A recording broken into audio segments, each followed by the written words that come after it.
Hello everyone, welcome on this new episode of our series of videos upon awareness.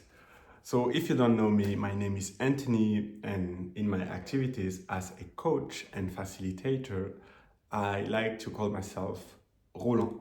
So I help people to expand their consciousness and through various practices such as Qigong and so on, because throughout my whole life, this is literally what I learned. I learned from people that were really passionate, really knowledgeable, and so on. This is why I am so interested to give you more information about those ideas.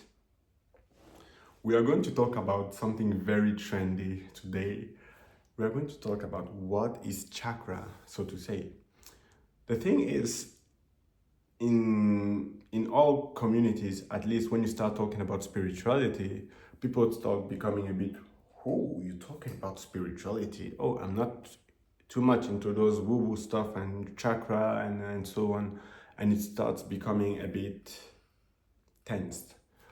So the idea is literally in this video to separate what is true, what's false, and give you the correct information and knowledge. And always know that I am reachable. If you have any question after this episode, feel free to reach a comment, send a DM on Instagram, or reach out. I am very open and I answer to mails as soon as possible. So coming back to the topic of today's video, actually, chakras, if you want to understand chakras, we need to have the whole understanding. We don't just want to have an understanding that's coming from pop culture, literally cultural misappropriation sometimes, or trends on Instagram. Actually, we want to have a proper knowledge, a proper meaning, and so on, proper understanding. And also the way I always say that to my clients and to the people that I help as a therapist is that if you want to make a change, the first, it's important to know that the key is inside of yourself, and you need to practice to understand things, especially now that we are talking about those ideas that are quite new for people, especially in the Western world. And now I am giving Qigong classes and sound therapy classes in Brussels. So if you want to have information about that, just go on my Instagram and you will find everything. It's so nice. I really love working with people and teaching one-on-one, heart on heart. This is how actually we learn stuff. So the thing about chakra, so we want to go in the paradigms where they come from. They come from the Eastern philosophy. So in those Eastern philosophies, the human body is perceived in a different way. I had the privilege of studying both philosophy, meaning the Eastern medicine and the Western medicine, and currently I am finishing my training in med school. I am so happy and excited, and I'm really loving every day in my life working in the hospital and then going to those complementary medicine. This is how I call them, because there is not really an opposition between the classical conventional medicine and those Eastern practices that start talking about energies and chakra. Actually, they can go together. And what I do, I want to make a link between the two. I want to extend the intersection. So if this is how you also feel, and if you're interested about the ideas, reach out to me or come to my classes and so on. It will be so cool to make this whole thing together. This is what keeps me going. So, Eastern philosophies, okay. Chakras, okay. How do they consider the human being in the first place? Human being is seen as a universe, literally, and a universe that is constituted with more void than matter. Actually, even conventional physics shows us that we are made of more emptiness than matter, our atoms, because there are a lot of space in between electrons and protons or whatever. So we consider that people are universes, and in those universes there are things that are circulating. They call it energy, the same energy that we talked about in another episode. So if you don't know what energy is, feel free to reach out to my video about chi, or energy, literally sexual energy, because I made a whole video to literally explain it to you, because it's also very misunderstood in this day and age. So those energies that are circulating in our system, and our system is also the limits of our body, is not only the skin or the physical limit, because there is something more, something beyond, an energetic body that is non-material but still existing. And in order to feel that part of yourself as well, it's really interesting to get into those practices, because otherwise it will just be a piece of knowledge, or something you will just look as oh, I don't want to believe this, or I believe it's not true. You don't have to believe anything. It's not a religion. Just practice and you will see it for yourself. I literally always say that to my clients and people that I am helping, and when they practice and they understand it, there is always this moment where they're like, oh, okay, now I understand this. Now I understand this.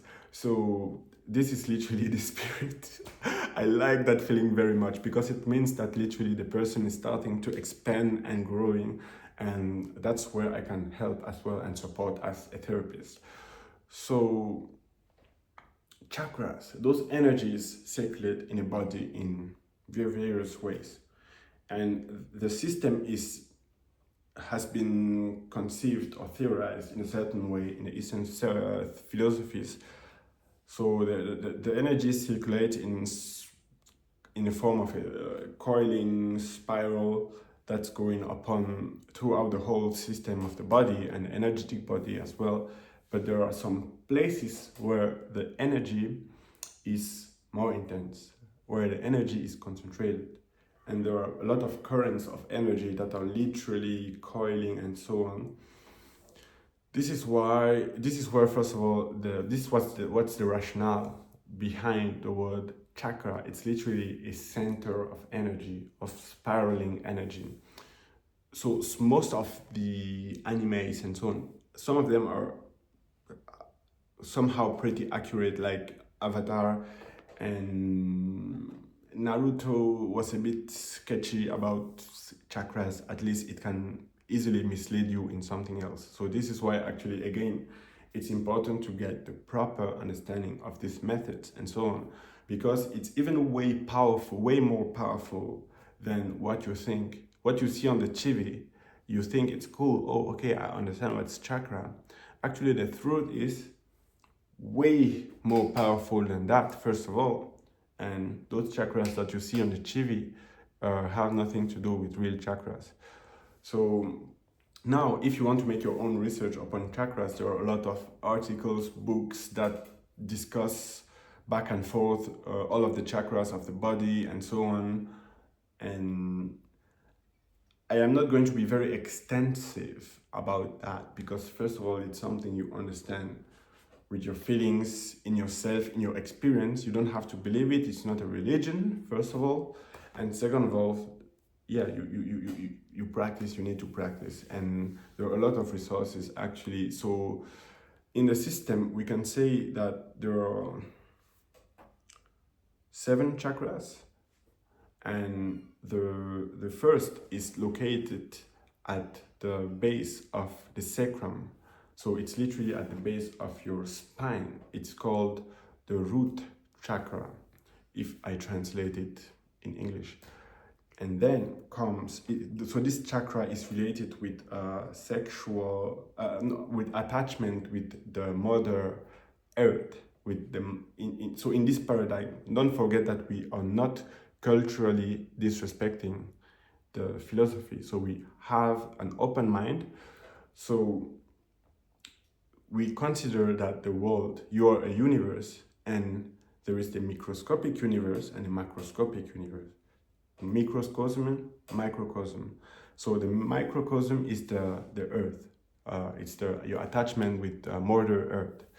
And the macrocosm is literally the big void that is sometimes described in some books or some essays and so on. But again, if you want to understand it, practice. Come to my classes, send a message, get involved. Don't just watch videos and then you forget. It's not going to change your life or make any difference. So again, feel free to reach out and be proactive in this journey. I think that we are done just being people that consume information on the internet and it makes no difference. So I hope I am not wasting my time with this video, and if you want to get more information about chakras anyway, you know what to do. So the first chakra is related with our attachment with life and so on, and the implication is also, for example, how are we attached to people in our relationships, in communities, what's our sense of family, and not per se biological family. And another chakra is called the sacral chakra. So it's located in your pelvis. So literally that this chakra is related with your sexual and reproductive energy, like the energy of hooking up, and is also related with creativity. So when you have this chakra that is well developed and the energy can flow through that center, what happens is that you're an artist, that you're talented and inspired, and then you have energy, and then that you also have a very high sex drive, very, very high. And those practice upon energy increase the sex drive to sky high levels. Literally, sky's the limit when you start working on your energies. Other chakra is called plexus. It's literally located below the diaphragm and is anatomically corresponding to the solar plexus, which is a bunch of nerve is in this part. And this is emotions. So when you're stressed, for example, or you're scared, you feel something in your stomach, right? So this is the link with the mind and body. So this is this chakra, basically the center of emotions. Another chakra is the heart chakra. It's called anahata. The heart chakra is related with your connection with people, love, intention, God, intuition, and so on. Then you have Vishuddha or Vishuddhi, which is the throat chakra. And this chakra is helping with communicating, meaning that you talk the truth and you know how to talk, how to communicate, how to be clear, how to be nonviolent, and how to make a change. Those people who have a very strong Vishuddha are usually people that sing or that have a very beautiful voice, a very beautiful tone. And the heart chakra also, when it's very developed, those people have a lot of love, or when you feel nearby those people, you're just feeling warmer, you're just feeling, oh, this person is so loving, this person is love itself. So this is when the heart chakra is very developed. And then you have the third eye. It's called Agna. Literally, when there are some practices where you look at your third eye. Now I'm going to look at my third eye, but don't be impressed. It's just to show you what it looks, and so why sometimes people are misinformed. When they look when people look videos of yoga people making videos on the internet, and sometimes there are some false informations about demons and possession because the eyes are white. But it's nothing to do with that. They're just looking at the Agna. Now I'm going to look at my Agna, which has to do with vision, clarity in the mind, and so on. So there are some methods to develop this chakra as well, and it's a very important chakra that's linked with the intellect. So those people who have very strong chakras, this chakra Agna, have more clarity in the mind. And there are, for example, great thinkers, the writers, they're genius in the domains, great musicians, and so on. So I'm going to look at my Agna now. Literally, it looks like this. So you see that it's quite impressive because I am still talking, but my eyes are wide, and I can understand why this is freaking scary. So I'm just stopping. And the last chakra is a bit more difficult to understand. It's the our link with the you know the bigger void, the God, you name it, you name it, and it's located just on top of the spine, upon the body. So it's maybe floating somewhere here if I would physically locate it. And it has something to do with the notion of transcendence, of ecstasy. Those people who are developing this chakra literally have mastery upon all dimensions of life. And whatever they do, they are genius. They are ecstatic, always happy, always laughing, always light, and so enthusiastic. And so great spiritual people or in characters in their history, for sure, they had that chakra developed.